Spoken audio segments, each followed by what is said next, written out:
Pumalag ang social media personality at brand owner na si Rosmar Tan Pamulaklakin sa pambabatikos ng kapwa content creator na si Rendon Labador. Nagsimula ang pambabash ni Rendon kay Rosmar nang tawagin niyang katangahan ang naging pahayag ni Rosmar na umaabot sa 13 milyon pesos bawat araw ang kanyang kinikita noong sobrang lakas ng kanyang negosyo.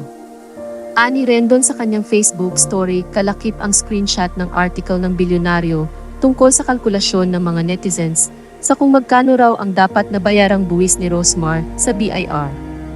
Sa ad ni Rendon ay patunay raw ito na hindi nabibili ng pera ang katangahan.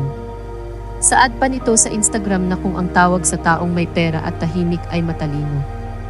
Napatanong naman ito kung ano ang tawag sa taong may pera at mayabang. Sa kabilang banda, inalmahan ni Rosmar ang balitang hahabulin raw umano siya ng BIR dahil sa pagsiwalat niya ng kanyang kita. Anya ay hindi siya natatakot sa ahensya dahil nagbabayad siya ng tamang buwis. Pinagmalaki rin niya na siya ay isang top withholding agent at BIR ambassadress. Para naman kay Rendon ay kampi sila kung nagbabayad ng tamang buwis si Rosmar. Pero yung pagyayabang at sobra-sobrang pag-full-flex kaysa itulong sa taong bayan ay isa raw malaking katangahan. Ginagawa lamang raw ang mga ganitong gawain ng mga ignorante at social claimer.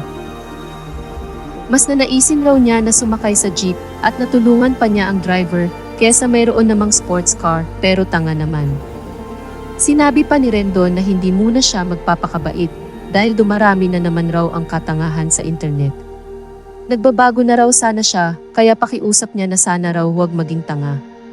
Ikinumpara pa ni Rendon ang taong ignorante sa totoong mayaman. Saad niya, ang ignorante raw ay kapag nakahawak ng pera ay akala nila ay sino na sila. Ngunit ang totoong mayaman ay never nag-flex ng ari-arian. At madalas tumutulong o nagmumotivate sa kapwa. Kabado rin daw siya na kailangan na namang patalinuhin ang mga tao dahil marami ang mapapahamak kapag nagkapera ang tanga. Marami raw ang maaaring madamay na tao.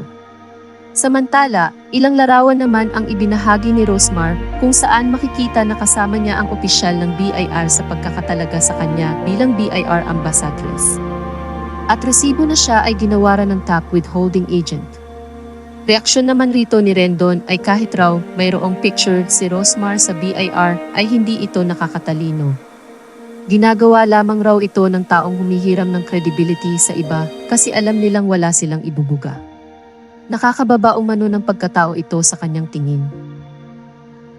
Pinalagan ni Rosmar ang mga binitawang pahayag na ito ni Rendon.